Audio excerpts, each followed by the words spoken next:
Story of Gil Hodges is a beautiful one. He just taught me so much by example. Jackie Robinson once said that Hodges was the soul of the Dodgers.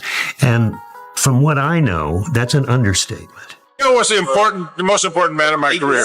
And if you put together how important he was, one, how important he was to the Brooklyn Dodgers, and the other aspect of how important he was with the integration of blacks into the game of baseball, because Gil was so much behind Jackie Robinson. Stats don't even begin to describe his mastery of first base. He loved his family, he loved his country, and he loved the Dodgers.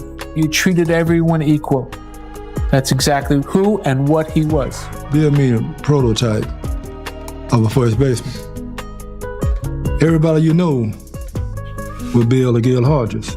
If you had to name 5 first basemen of all time, Gil Hodges would be in that number. If you had a son, wouldn't it be a great thing if he grew up to be just like Gil Hodges? I know as a fielder, he won the first 3 Gold Glove awards when they first started, which means he was the best first baseman in baseball. There are 2 major mysteries in the history of the Dodgers. The first one, what happened to the Kirk Gibson home run ball in 1988? Where'd that thing go? The other big mystery is, why isn't Gil Hodges in the Hall of Fame? It's really about 1969. When Gil Hodges came, everything changed about the Mets, because this was a man who exuded purpose and seriousness. His defensive career, his managing career, his offensive career, hitting in the middle of that lineup. Gil's strength as a hitter was consistency, power, and you just look at the 14 grand slams, you look at the 300 plus home runs, he was the Rock of Gibraltar. I think he could have played most positions. He was this Hulk at first base that was kind of like a ballerina as far as this strength, this perfect person that could anchor the infield. He was just a natural at first base. Gil's hands were so unusually big and thick and strong that Pee Wee said the only reason he wears a glove is because of the rules say that you have to wear a glove.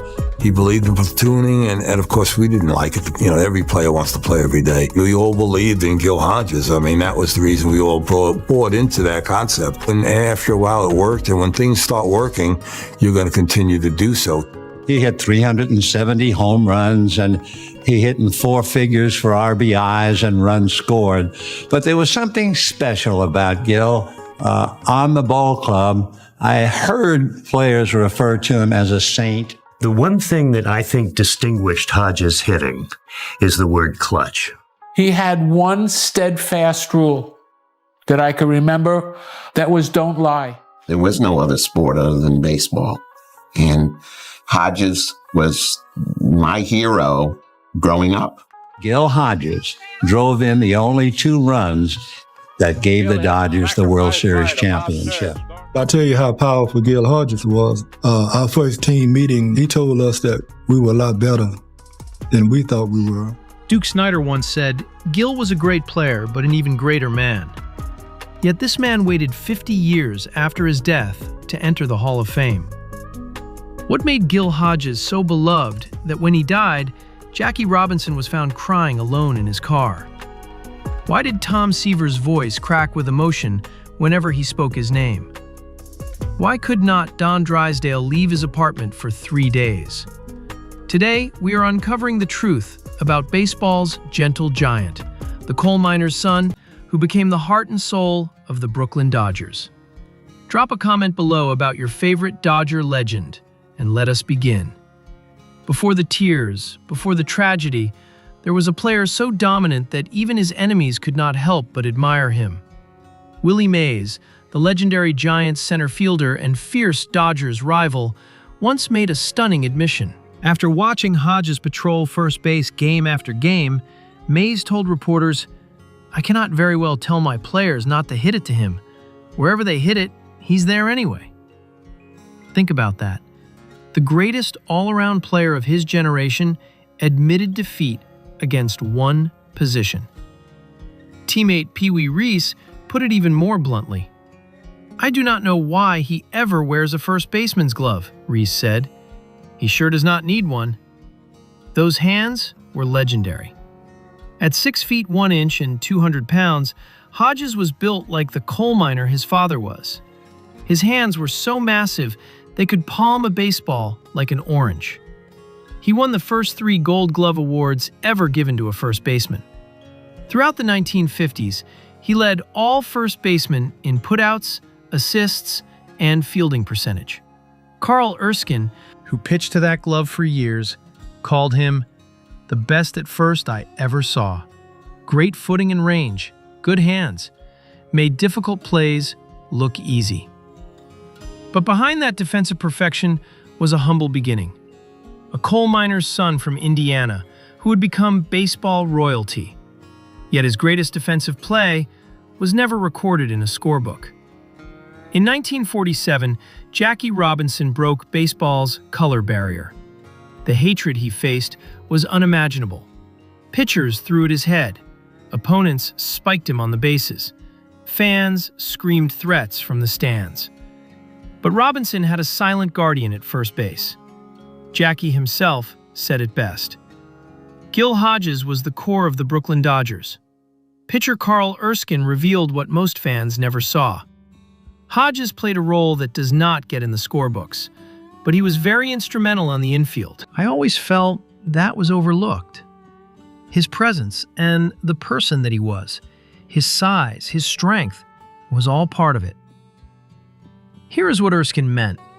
When opposing players ran to first base, they had to pass Hodges. One look at that 6'1" frame, those coal miner hands, and they thought twice about causing trouble. Hodges never threatened. He never had to.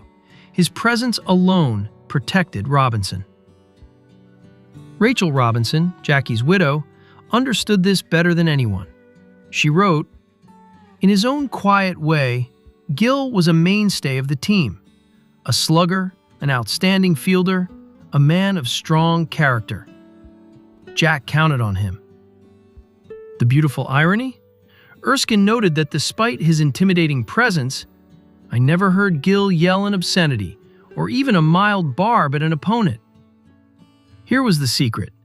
Hodges was a decorated Marine who served 29 months in the Pacific during World War II. He earned a Bronze Star. Rumors said he killed enemy soldiers with his bare hands. But he chose to protect with presence, not violence. A warrior who became a peacekeeper. But respect does not win championships. Performance does. October 1952, the World Series. Gil Hodges stepped to the plate 21 times against the Yankees. 21 times, he made an out. 0 hits. 0 for 21. One of the worst slumps in World Series history. Brooklyn could have turned on him. Ebbets Field fans were known for booing their own mothers. But something remarkable happened. Priests prayed for Hodges in their Sunday sermons. Fans wore buttons supporting him. Not a single boo. Teammate Clem Labine explained, "Not getting booed at Ebbets Field was an amazing thing. Those fans knew their baseball, and Gil was the only player I can remember whom the fans never, and I mean never, booed." Owner Walter O'Malley understood why. If I had sold or traded Hodges, the Brooklyn fans would hang me, burn me, and tear me to pieces. 3 years later, October 4th, 1955, World Series Game 7, Yankee Stadium, winner takes all. The Dodgers led 2-0, both runs driven in by Gil Hodges. 4th inning, he singled to left, scoring Roy Campanella. 6th inning, sacrifice fly to deep center, scoring Pee Wee Reese. Brooklyn won their first and only World Series championship. The man who went 0 for 21 had redeemed himself completely. This was vintage Hodges. 310 home runs in the 1950s. 1,001 runs batted in, second only to Duke Snider. Together, those two combined for 745 home runs, the 4th highest by teammates in baseball history. From failure to hero, that is resilience. From player to manager, the Gentle Giants' approach would change forever. 1968, The New York Mets hired Gil Hodges as manager. The Mets had never won more than 66 games in a single season. They were lovable losers. Hodges had different plans. Tom Seaver, the young ace, noticed immediately. He expected the consummate professional attitude and approach every day. July 30th, 1969. The Mets were getting destroyed by Houston, 16-3. In the second game of a doubleheader, left fielder Cleon Jones jogged lazily after a fly ball. What happened next became legend. Hodges walked out of the dugout. Slowly, deliberately. He walked past the pitcher's mound, past second base. Shortstop Bud Harrelson froze, thinking, "Oh no, he is coming to get me." But Hodges kept walking, past shortstop, all the way to left field. Tom Seaver watched from the dugout. "I would not want to be on the receiving end of this," he muttered. Hodges reached Jones and said something brief. Then he walked Jones off the field. In the middle of the inning, in front of 40,000 fans. The message was clear. Nobody, not even the best hitter chasing a batting title, was bigger than the team. 3 months later, those miracle Mets were World Series champions. Jones later reflected, "Everybody I have talked to says he is the guy who made the difference between being world champions and a second-rate ball club. We would have been real happy to finish second." But he was not satisfied with that. Seaver added, "Not everybody liked him, but everybody respected him. He went about his job in a very professional manner, and it caused me to do the same." Iron discipline from a man who never raised his voice. That iron discipline came from a deeper place, a mentor's heart. 1956. Don Drysdale was a 19-year-old rookie pitcher, assigned to room with veteran star Gil Hodges. Imagine the intimidation. A teenager bunking with an 8-time All-Star? But Drysdale never forgot what happened next. From the first day I shook hands with him in the parking lot for Dodger Town in 1955 until the end, he was one of the most important people in my life, Drysdale said. "He was probably the greatest thing that ever happened to me in baseball." Different generation, same impact. Tom Seaver played for Hodges with the Mets, never as a teammate. Yet he declared, "No one had more impact on my career than Gil Hodges. Playing for him was a learning experience, and he was a tower of strength." Seaver explained Hodges' philosophy. "We are not 100% every day. Sometimes you are only 80%. But his attitude was, if you are at 80%, give me 100% of that 80%. That is what he got." Even managers felt it. Walter Alston, himself a Hall of Famer, admitted, "It was a person like Hodges who made me feel at ease." Here is the transformation. Hodges was a decorated Marine. Don Hoke, a teammate, recalled the rumors. "We kept hearing stories about this big guy from Indiana who killed Japanese soldiers with his bare hands." The warrior became a teacher. The strongest became the gentlest. The killer became baseball's most trusted mentor. Quick, hit that like button if you are learning something new about this incredible man. But mentors are not immortal. April 2nd, 1972, West Palm Beach, Florida, spring training. Hodges spent the afternoon playing 27 holes of golf with his coaches, Joe Pignatano, Rube Walker, and Eddie Yost. Walking back to the hotel, he collapsed. Massive heart attack. Age 47. 2 days before his 48th birthday. Don Drysdale heard the news in Texas. "It absolutely shattered me," he said. "I just flew apart. I did not leave my apartment in Texas for 3 days. I did not want to see anybody. I could not get myself to the funeral. It was like I had lost a part of my family." At the funeral, something even more heartbreaking happened. Hodges' son found Jackie Robinson crying alone in his car outside the church. Robinson, racked with grief and fear, could barely speak. He died only months later. The Hodges family attended Robinson's funeral too. The Mets retired number 14. The Dodgers retired number 14. But the Hall of Fame? Silence. Roy Campanella kept campaigning. Gil Hodges is a Hall of Fame man, he declared year after year. Hodges appeared on the ballot from 1969 through 1983. His highest vote total? 63.4%. Not enough. The Veterans Committee passed him over. The Golden Era Committee passed him over in 2011 and 2014. Finally, December 5th, 2021, the Golden Days Era ballot, 12 of 16 votes. He made it. July 24th, 2022, exactly 50 years after his death, Gil Hodges was inducted into the Baseball Hall of Fame. His daughter Irene gave the speech he never could. Justice delayed, but not denied. Duke Snider said, "Gil was a great player, but an even greater man." Now we understand why.